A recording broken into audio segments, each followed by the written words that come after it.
Alright, what's going on, guys? Welcome everybody back to a brand new video. Since PUBG's rise into fame just from being a small indie game to sort of blowing up into an absolute titan in the gaming industry that it is today, it has seen a variety of updates and changes to its core mechanics and gameplay. And I would say that for the most part, a lot of them have been pretty positive in shifting the game in the right direction, but a lot of them have also come with some negative consequences and some changes that I think as a community we all rather dislike. Some of these changes can range from somewhat annoying to completely game altering and breaking, and we're going to go through the whole spectrum of those changes today. Before we go any further, I would like to quickly thank you guys for 300,000 subscribers on the channel. We just hit it the other day, and it has been an absolutely huge milestone of mine, and I cannot believe we're already here. The subs have been on fire recently, so if you guys would like to help us maintain our momentum going forward, make sure to subscribe if you're new to the channel, but it has been unbelievable lately, so thank you everybody. I did want to mention it here because this is my first video I'm making since we hit 300k, but I actually have a complete video that is going to be more dedicated to this, something pretty special you guys should be looking out for the next couple days to celebrate 300,000. But either way, I did want to thank you guys for supporting the channel as long as you have. I'm very blessed. But one final thing before we get into this, I would like to thank the sponsor of today's video. Today's video is brought to us by Ironsight. Ironsight is a game that has officially globally launched on Steam with tons of new maps, weapons, character customization options, and even a battle royale mode. This is a game with incredibly unique mechanics and extremely satisfying gunplay. Right now, you can go check out the exclusive Halloween event and even receive a free Halloween box using the coupon code on screen. There's even a cyborg mode where you can survive as a human or become a cyborg and infect the rest of the humans to win the game. For more information, check out the link in the description down below. Thank you very much to Ironsight. So coming today at the number 10 spot is a change that initially when it came out, I would say that the majority of the community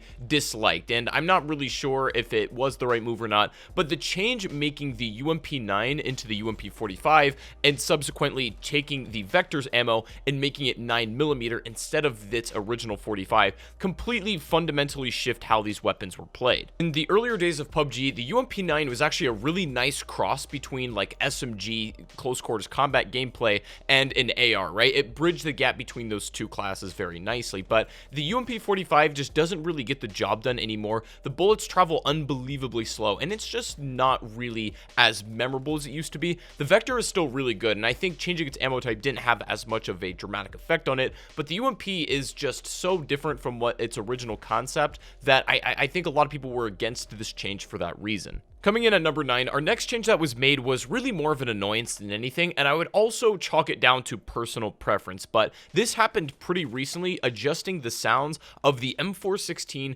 the SKS, and the Kar98K. And while I think the Kar98 actually sounds better than the original, I cannot say the same about the SKS and the M4. A lot of you guys have just heard you know what the M4 sounds like, and if you haven't really heard the new one, it kind of just sounds like tin cans being dragged under a truck or something. You could argue that the new sounds are more realistic or whatever, and that's fair enough, but I also think that like there's just something so charming about those older like scuffed gun noises that that were really like PUBG defining. It's not about the guns sounding realistic that I think a lot of people like, it's just that they sound unique and they sound cool, and the unique sound specifically for the M4 is kind of gone, and it does make me a little bit sad. Moving on to number 8, this was a change I remember quite clearly, and the community was completely outraged by this one. So this was the temporary removal of Vikendi from the playlist, and I think this had such a big impact on players because the addition of a new map, but in consequence having one other map removed, regardless of what it is, giving players less options to play, is never really a good thing. And I remember reading through my comment section on the day that it happened, and the community by and large was furious, or at least from what I could tell. And of course it was only a temporary removal because they brought back Vikendi in a remastered form, but temporarily removing that map definitely didn't sit well with most players. Coming today at the number 7 spot is a pretty old change that was reverted fairly quickly. This is when grenades used to physically push the player when exploded. So for example, you would be taking cover behind a rock or a tree, your enemy would throw a grenade at you, it would explode, not killing you, but it would physically push your character out of cover so that you could actually be shot. This was infuriating. I don't understand why this mechanic was made. It didn't even really make that much practical sense, or it didn't even feel realistic. It was very strange. Thankfully, this is a change that was reversed reverted extremely fast and just was not healthy for the game and made zero sense whatsoever. Grenades have always been pretty tricky to balance properly in PUBG, and especially in an environment like this where most of the players that are still on the game are pretty dang good at it right now, and everybody generally knows how to throw grenades and be effective with them,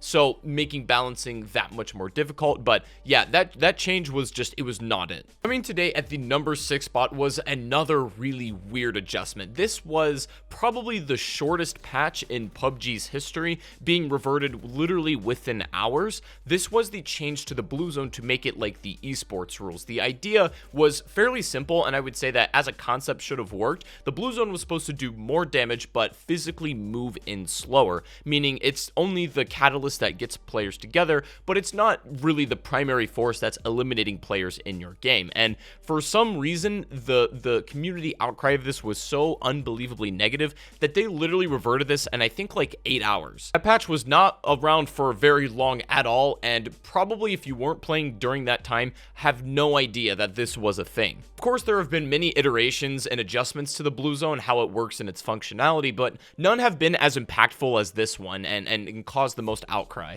Moving on though, and coming in at change number 5 is one that's pretty near and dear to my heart, the M416 Nerf. So this came as a bit of a surprise to a lot of the community. Now, this was separate to just the in general 5.56 AR nerf, meaning the M4 was pretty much still the king of that set of weapons, but specifically nerfing the M4 did a lot for the game. And not all of it was necessarily positive. What really happened was the M4 got nerfed, and it was still like viable, but not nearly as dominating as it used to be, and the barrel just straight up took its place. And if you've been paying attention to PUBG recently, the barrel has also been nerfed, so there really is no like standout gun anymore. And that's fine. I mean, it's whatever for balance, but it also is just kind of sad to see like some of your favorite guns just not be as viable, and it kind of sucks. It's just everything about the M4 now. Its sound, its performance, and everything is not nearly like it was even a year ago, and it's a completely different weapon, and so whether you love it or hate it, it has been nerfed. Our next change at the number 4 spot, depending on who you ask, may be the single-handedly biggest controversial update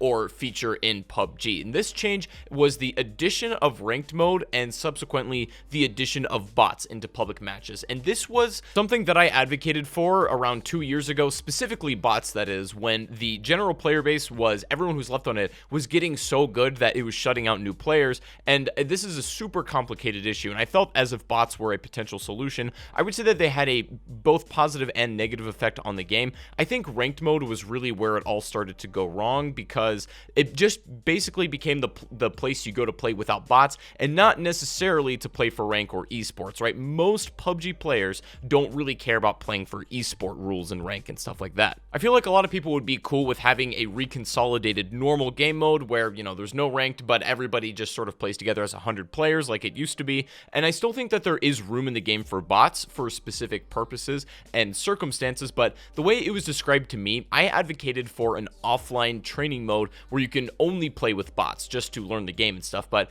apparently it was told to me by PUBG devs they don't really want to do that, as it would just be a testing ground for cheaters, which I guess is fair enough, but it's like I wish that'd be sorted out, because it seems like a relatively viable solution, but who knows. Another change that I feel like was a pretty big detriment long term to the game was the removal of map selection, specifically in North America and some other regions. There may be still a few regions out there that still have map selection in game, but for the most part we do not anymore. And the problem with this is the experiences that you want to have on particular maps, there are certain ones that are going to end up being your favorite, and that's fine. You're allowed to prefer some maps to others, but you don't really have that choice anymore, and you're thrown into whatever you're into. This is to consolidate and facilitate healthy matchmaking, but the problem is you can no longer play the map you actually want to. It feels like a big portion of the game is walled off, and you have to sort of get lucky in order to play the map you actually want to. I feel like a small solution to this could have been like potentially a individual map voting system where you vote for the map you want to play, and it'll take into account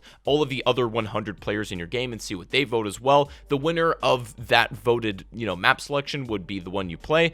Of course, there would still be a ranking of which maps are most popular, but I think that's just how it's naturally going to be. Either way, the removal of map selection was a choice I'm sure nobody really wanted to make, but it definitely came with some consequences. Coming in at the number 2 spot is a change that, in retrospect, is the most ridiculous, and I'm kind of shameful that they put this much amount of time into it, only for it to be completely removed in a following patch. This was the new blood effects that they wanted to implement. So the blood effects in PUBG have stayed the same pretty much since the launch of the game, and a few months ago, if you guys were playing, if you remember, the blood effects were changed to be a little bit more polished for the current build of the game, meaning they looked better. The effects were supposed to not give too much advantage based on the color and preference and everything like that, and supposed to be default and static throughout. They could not get these blood effects to work properly on all engines and consoles, so they spent 3 months on this basically, and then inevitably had to revert it when they found out that it crashed the game on consoles. They pretty much scrapped this change entirely, went back to the old blood effects, and probably have no plans, as far as I can tell, to move forward